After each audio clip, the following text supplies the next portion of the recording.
की व्यवस्थाएं नहीं है।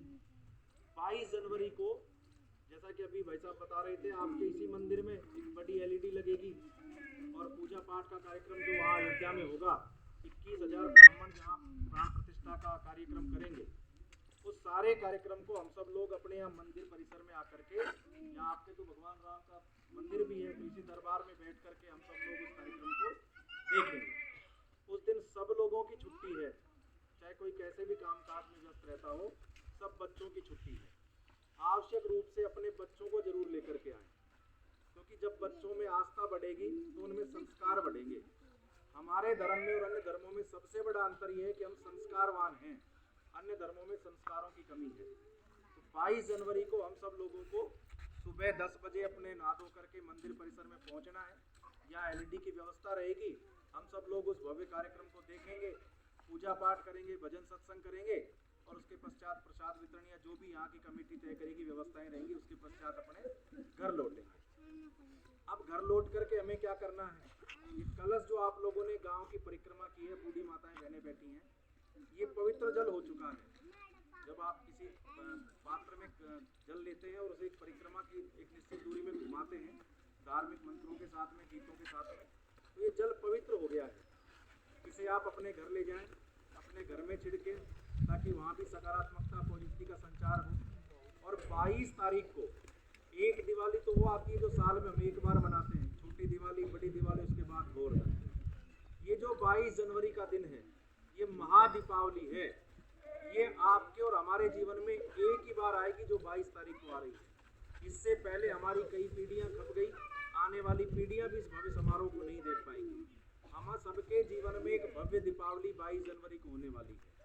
इसलिए इन आगामी 2-3 दिन में अपने घरों की सफाई करें, अपने आसपास मंदिर हैं छोटे बड़े जैसे भी हैं, उन मंदिरों की सफाई करें और 22 तारीख की शाम को अपने घर अच्छे पकवान बनाएं, दीपावली की तरह मनाएं। और ज़्यादा नहीं तो कम से कम 11 दीपक अपने घर पर आवश्यक रूप से आप उस दिन जलाएं। 14 साल के वनवास के बाद प्रभु श्री राम वापस अयोध्या लौटे थे। राम कौन? राम वो जो एक आदर्श पिता है, आदर्श पुत्र है। सीता कौन? जो एक आदर्श पत्नी है। लक्ष्मण कौन? जो एक आदर्श भाई है। पूरी रामायण अगर हम देखते हैं, आप सब लोगों ने बहुत बार देखी है, प्रत्येक एक बात, प्रत्येक एक कथन आदर्श को सिद्ध करती है।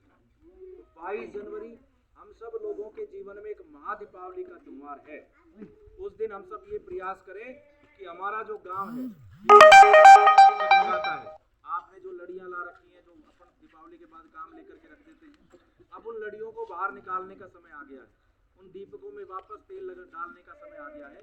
22 तारीख को हमारा प्रत्येक घर और प्रत्येक गांव अयोध्या बन जाए, हर मंदिर राम मंदिर बने और हर गांव अयोध्या की तरह बन जाए, अयोध्या की तरह सज जाए, ताकि हम सब लोग आपस में जाति का, वर्ग का, धर्म का भेद भुला करके, छोटे बड़े का भेद भुला करके हम एक दूसरे के सुख दुख में साझी बन जाए, साथ लग जाए। राम क्षत्रिय थे, लेकिन सबरी भीलनी के घर जाकर के, उनकी कुटिया में जाकर के उनके चखे हुए बेर उन्होंने चखे थे। ऐसे बड़े आदर्श हैं। केवट जो एक नाविक थे, मल्लाह थे, उनके राम ने पैर धोए। तो जब जीवन में जो कुछ भी हमारे पास आस पास है, हमारे समाज में हम लोगों के पास में है, प्रत्येक व्यक्ति, ना कोई छोटा है ना कोई बड़ा है, हम सब एक हैं। प्रत्येक हिंदू एक माँ से पुत्र उत्पन्न संतानों के समान है।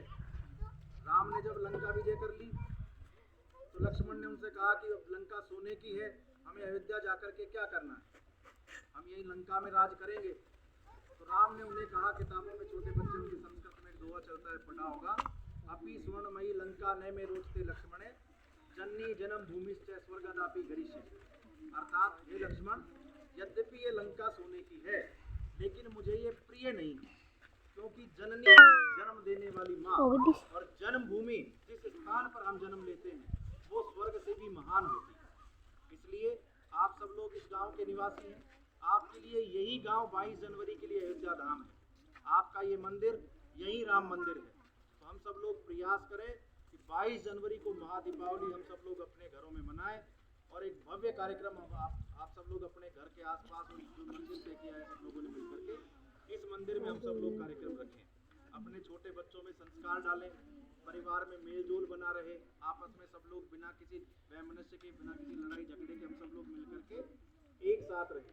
क्योंकि जब संकट आता है, विपत्ति आती है, तो हमारा नजदीकी, हमारा पड़ोसी, हमारे गांव का व्यक्ति हमारे काम आता है। सारी बातों को भुला करके हमें प्रभु राम के नाम पर एक होना है, और यही वो अवसर है जब हम सब लोगों को मिल करके अपनी आस्था को दिखाना है। हम सब लोगों को एकजुट होकर के अपनी एकजुटता का संदेश समाज पूरे विश्व में देना है। पूरे भारत में ऐसा कोई गांव नहीं, ऐसी कोई ढाणी नहीं जहाँ पीले चावल नहीं पहुंचे, ऐसा कोई घर नहीं जहाँ अक्षत नहीं पहुंचे हो, जहाँ पत्रक नहीं पहुंचे। वो सब पत्रक इसीलिए दिए जा रहे हैं क्योंकि राम मंदिर किसी धन्ना सेठ के पैसे से नहीं बन रहा है। आपके गांव से भी पैसे उगाए गए थे, आपके गांव से भी किसी ने 10, 50, 100, 1000, 2000, जिसका जितना सामर्थ्य था, जिसका जितना समय था, उतना समय लगा करके उन लोगों ने धन दिया है, और उसी धन से वो राम मंदिर बन रहा है। उस राम मंदिर में कहीं ना कहीं एक ईंट आपके रुपए की भी लगी हुई है, तो उसमें आपका भी हिस्सा है, आपका भी साझा है। इन सब बातों को ध्यान में रखते हुए 22 जनवरी का दिन हम सबके जीवन का अविस्मरणीय दिन होगा। हमसे पहले हजारों हजार हमारे पूर्वज इस दिन को देखने के लिए मर गए। आप में से बड़ी बुजुर्ग माताएं बैठी होंगी, 1992 में कार सेवा हुई। कार सेवा का मतलब हुआ जो बाबरी ढांचा था उसे ध्वस्त करने के लिए हर गांव से